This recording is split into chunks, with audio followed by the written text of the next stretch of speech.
पंचायत की बारी। 5 राज्यों के चुनाव के बाद एमपी में अब पंचायत चुनाव की सुगबुगाहट तेज हो गई है।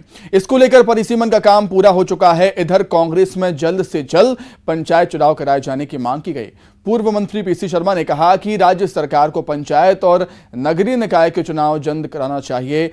फिलहाल हालांकि बीजेपी भी अब पंचायत चुनाव कराए जाने के मूड में नजर आ रही है। बीजेपी ने साफ किया है कि स्थानीय स्तर के चुनाव में ओबीसी को 27% आरक्षण दिया जाएगा। आपको बता दें कि ओबीसी आरक्षण को लेकर कोर्ट के आदेश के बाद राज्य सरकार ने स्थानीय निकाय चुनाव के संबंध में अध्यादेश को वापस ले लिया था, लेकिन अब नए परिसीमन और नए आरक्षण की प्रक्रिया के साथ ही सरकार भी जल्द से जल्द पंचायत चुनाव कराने की तैयारी में। चुनाव कराओ, बीजेपी के मुख्यमंत्री से कहना है चुनाव कराओ, चुनाव से मत भगो। वो जो सचिन बिरला का सीट खाली हो गई है आपके साथ आ गया, उसका भी चुनाव कराओ।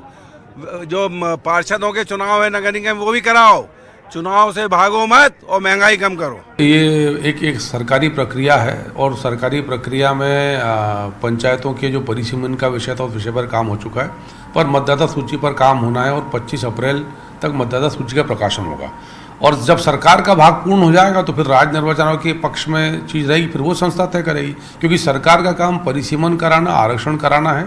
मतदाता सूची का प्रकाशन होगा और उसके उपरांत राज्य निर्वाचन आयोग तय करेगा कि मध्य प्रदेश में पंचायत चुनाव लेकर क्या प्रक्रिया संपन्न होगी। पर एक बात सुनिश्चित है कि मध्य प्रदेश में जैसा माननीय मुख्यमंत्री शिवराज जी ने कहा है कि पंचायत चुनाव होंगे तो 27% ओबीसी आरक्षण के साथ होंगे।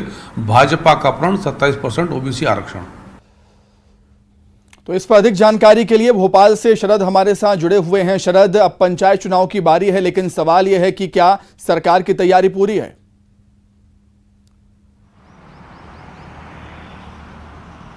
देखिए, सरकार की तैयारी से पहले कोर्ट में जो मामला है दरअसल उसका समाधान होना भी ज़रूरी होगा इस मामले को लेकर, क्योंकि इससे पहले जब प्रक्रिया शुरू हुई थी तो कानूनी पेश की वजह से ही इस प्रक्रिया को स्थगित करना पड़ा था और फिर ये कई सारे सवाल एक दूसरे पर आरोप प्रत्यारोप के तौर पर लगे। बीजेपी ने कहा क्योंकि दरअसल कांग्रेस कोर्ट गई इस वजह से चुनाव निरस्त हुए। फिर कांग्रेस का कहना ये था कि क्योंकि चुनाव नियम प्रक्रिया के खिलाफ हो रहे थे इस वजह से चुनाव नहीं हो पाए। तो इस राजनीतिक रस्साकसी में जो चुनाव हैं वो नहीं हो पाए और अब एक बार फिर से ये कहा जा रहा है कि राज्य निर्वाचन आयोग ने जो नए सिरे से परिसीमन है उसका काम और मतदाता सूची का जो अंतिम प्रकाशन है 25 अप्रैल तक होने की संभावना है। तो जब ये दोनों काम हो जाएंगे तो फिर संभव है कि उसके बाद में जो चुनाव है वो कराए जा सकें। तो देखना होगा कि क्या ये चुनाव इस राजनीतिक आरोप प्रत्यारोप के और जो कानूनी दांव पेच इसमें थे, कानूनी पहलुओं के समाधान के बाद समय पर हो पाएंगे या नहीं। जी